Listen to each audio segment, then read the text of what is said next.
Good morning, everyone. So I want to speak to you today about why Europe matters. Such a broad topic, and depending on who you are, you might interpret this in a specific way. So let me just go into, yes, my next slide. So I want to focus on the value add to UK transport that I see that Europe has to offer. And I'm looking at this purely from a collaboration point of view.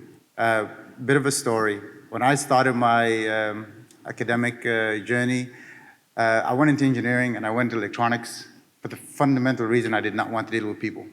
I just didn't want to. There was a lot of back and forth. When you're programming something, it does what it tell it, what you tell it to do. And in the end, you come up with a robot, something works, and then hooray, the technology works for you. And then as you kind of go through my life and my career, you realize that the world is not like that.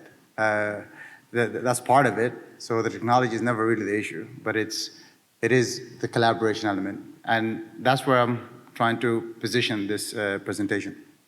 So my agenda, I want to give you a quick high-level landscape of the European transport mobility, how I see the alignment with UK and Europe, my view of the connected services backbone, and some practical examples of why Europe matters today and in the future, and current DFT state. And before I do that, I'm not sure if you guys are familiar with this, the government design principles, item 2, do less. When it comes to collaboration, the true value is in not repeating or reinventing the wheel, right? Build on from some things that are already out there, right? So, and I really like this this point that the UK government's put into place to say that let's encourage reusing. Let's encourage, if something's already there, let's build on it. Let's not waste time trying to reinvent it. And it's with that spirit that I'm bringing this presentation forward. So we're just looking at what's out there and how can that benefit UK transport. So some DFT policy people here, so I'm sure a lot of this stuff will resonate, but across Europe, this is not exhaustive, by the way. I've just tried to make this as light as possible just to give you guys a taste.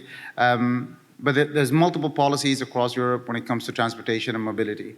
I picked one, I picked two actually. So you have the European Commission mobility packages around driving cleaner, safer, and connected mobility. You also have the road safety policy framework. We also see here within the UK, the recent road safety strategies have been pushed out. When it comes to road safety, that's a common denominator across the board. Everybody wants to reduce incidents on the road. In terms of data and digital mobility, NAPCO is one of the big corporations out in Europe at the moment, and that's focusing on a lot of different layers from data standards to metadata. How can different mobility share their data, and how can that be exposed, not just within country, but across countries, when you talk about interoperability and being able to drive around different nations. And then also from a data and digital point of view, we have data for road safety, pan-European organization again. This is, again, focusing on the sharing of safety-related traffic information. This is tangible data sets that impact people's lives today. Also, CAM partnerships out there, cross-border corridors. When it comes down to sustainable transport, we have the urban mobility framework. And then not to mention the standards that are currently worked on across Europe, which also benefit us here as well. A couple of bullet points. I would say some of the current UK positioning does mirror what we do, what is going on in Europe. And there is, I picked the road safety in particular. Mainly that's kind of my area of expertise, and I've been working on that for the last couple of years. We see a lot of let's say cohesion or shared ambitions in this space. Again, going back to my point, safety is a global thing, right? So it's quite an easy one. Parallels in data ecosystems, we all want to share data across freight, across vehicles, across maritime aviation, all that stuff. Again, it's the same concept that's happening out there. around CAM ambitions as well. And finally, I will say the standards. DATEX2 is something that we're using here. There's quite a lot of work across Europe on that. Again, there's an alignment here for us. So now I put this slide, and I want to quote Ertico for this, and I want to give them reference credit for this. Going back to what I said initially, this is around collaboration. And in my worldview, there's organizations like Data for Road Safety, Sensoris, and all of these public-private organizations that are happening across Europe tend to shape what is actually happening in real time, right? And because, again, we can develop the technical solution and it can go, but that doesn't mean it's gonna deliver impact to the users. I find this graphic quite cool. Now, it's not exhaustive. There's a lot of other organizations out there, but I'll be honest with you, it's saved me a lot of work. So I guess, again, not needing to reinvent the wheel, right? So you can see in different areas, so data for road safety there, so data for road safety focusing on vehicle connected data, safety related, that's going into the vehicle. You have TSAs setting those kind of parameters around the conditions of what safety related data actually is. You have Sensoris, that's the format by which vehicle data is generated and sent up into the, for use. On the right-hand side, you can see the public side as well. When it comes to road operators, going up to TNITS, we have NAPCOR is around here. It's not in this current graphic. And then on the top left, you can see the Mass Alliance. Again, private-public partnership in trying to really make that into a functioning piece of work. So this is, to me, is really the backbone of all of this, because each organization can go and do stuff and deliver things, but when it comes to impact and impact of public safety, it's a collaborative effort.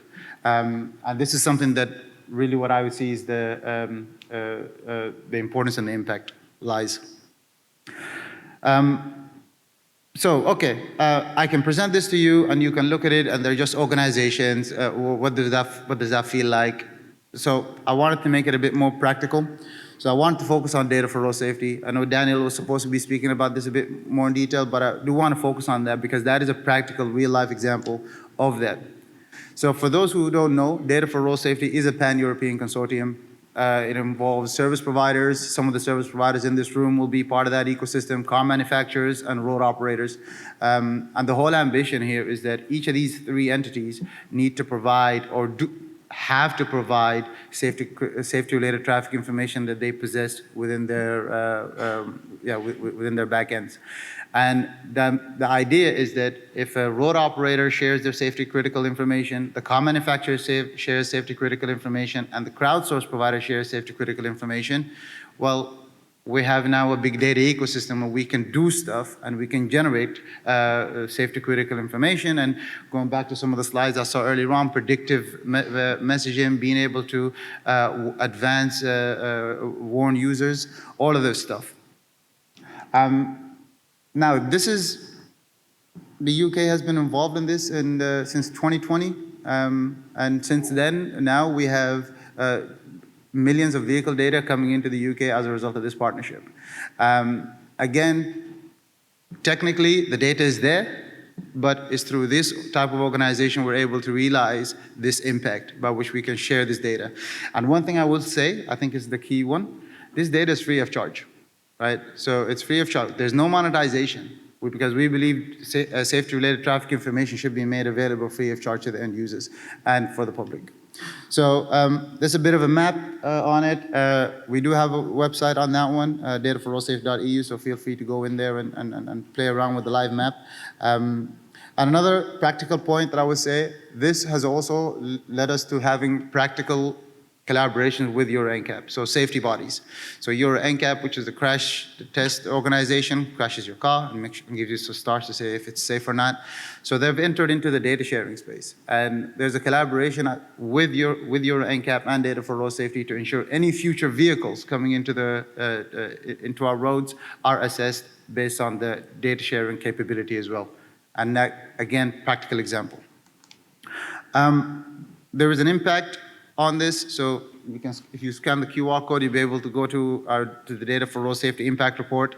Again, where UK contributed quite significantly into this, and specifically national highways, and which again, it gives you a flavor of how an association, an organization can translate into something practical and meaningful for the UK transport.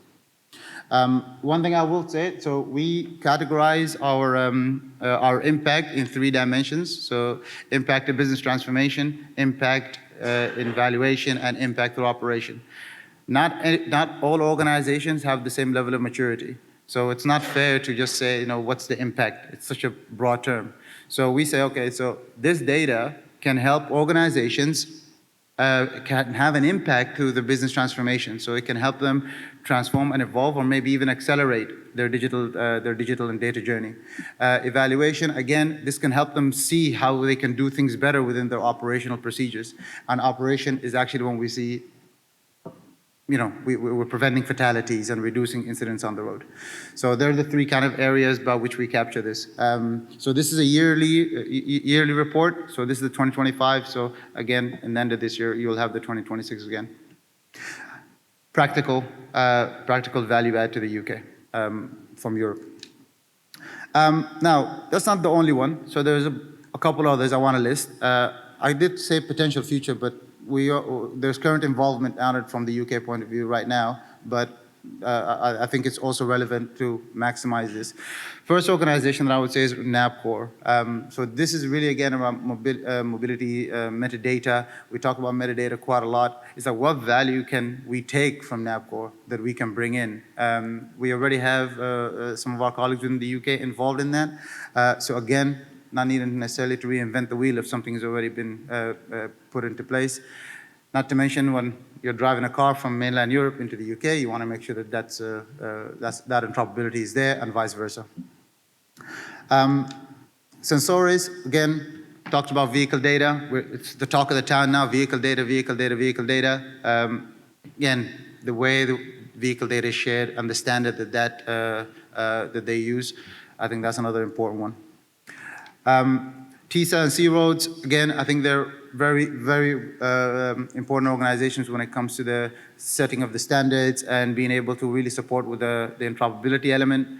Again, this is bigger than just the UK boundaries. We're talking here about actual vehicles and actual road operators that are engaging with foreign vehicles. For example, imagine a vehicle from France coming into the UK, right? Registered in France, all of this stuff. So how does a road operator in the UK deal with that? So all this stuff is really important for UK to know.